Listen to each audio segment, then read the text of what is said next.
नमस्कार दोस्तों, स्वागत है आपका प्रयागराज न्यूज़ चैनल पर। 90 शब्द प्रति मिनट की गति से बोला जाने वाला यह मैटर 5 सेकंड में शुरू होगा। बहुत अच्छे से लिखिएगा।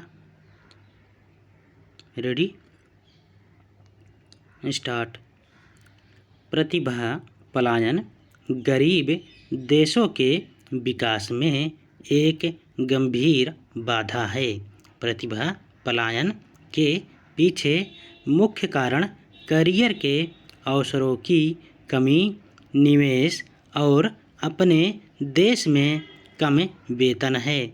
उच्च कौशल वाले लोगों को उचित प्रदर्शन नहीं मिल पाता है, जहां वे अपने कौशल का प्रदर्शन कर सकें। उन्हें आगे बढ़ने का अवसर नहीं मिलता। ऐसा इसलिए होता है क्योंकि कई निजी और सरकारी संगठनों में उच्च पदों पर बैठे प्रबंधक अपने रिश्तेदारों और परिचित लोगों को प्राथमिकता देते हैं। कई बार भर्ती करने वाली टीम लोगों की भर्ती के लिए सही मूल्यांकन प्रक्रिया का उपयोग नहीं करती है। इसके अलावा सरकारी नौकरियों में आरक्षण और आरक्षित कोटा प्रमुख कारण हैं, जिनकी वजह से युवा विभिन्न प्रतियोगी या सरकारी परीक्षाओं में शामिल होने में रुचि खो देते हैं। प्रतिभा पलायन तब भी होता है जब कोई कर्मचारी काम में रुचि खो देता है। अगर वह 5 से 6 साल तक एक ही काम करता रहे तो वह काम से ऊब जाता है।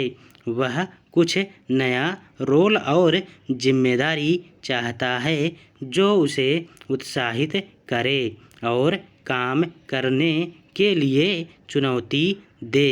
काम में बदलाव से उनके कौशल भी निखरते हैं और उनकी आय में भी उल्लेखनीय वृद्धि होती है।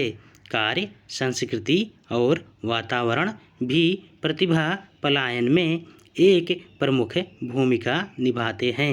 अगर कार्य संस्कृति लचीली और विश्वसनीय नहीं है तो लोग संगठन छोड़कर दूसरे में जाने के बारे में सोचने लगते हैं। पैरा, भारत में कुशल और अर्धकुशल, नियोजित और बेरोजगार मानव संसाधन हैं। कम वेतन और अकुशल कार्य स्थितियों के कारण लोग बेहतर जीवन स्तर और सुविधाओं वाले देशों की ओर पलायन करते हैं।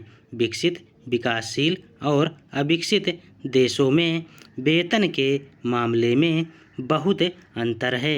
उच्च शिक्षा के लिए विदेश जाने वाले अधिकांश छात्र भारत वापस नहीं आते हैं। विदेशी देशों के समृद्ध जीवन को देखने के बाद वे अपने देश में सभी रुचि खो देते हैं। उन्हें अच्छी कंपनियों में नौकरी मिल जाती है।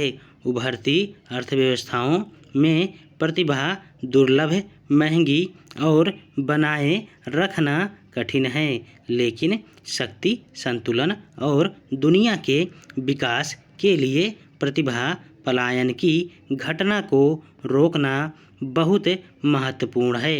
इससे किसी विशेष देश को विकास और प्रसार के लिए सभी स्थानीय कुशल नागरिकों का उपयोग करने में मदद मिलेगी, लेकिन इन कुशल श्रमिकों को उनके मूल स्थानों पर रखने के लिए उन्हें पर्याप्त कार्य अवसर और रहने की सुविधाएं प्रदान करना भी महत्वपूर्ण है।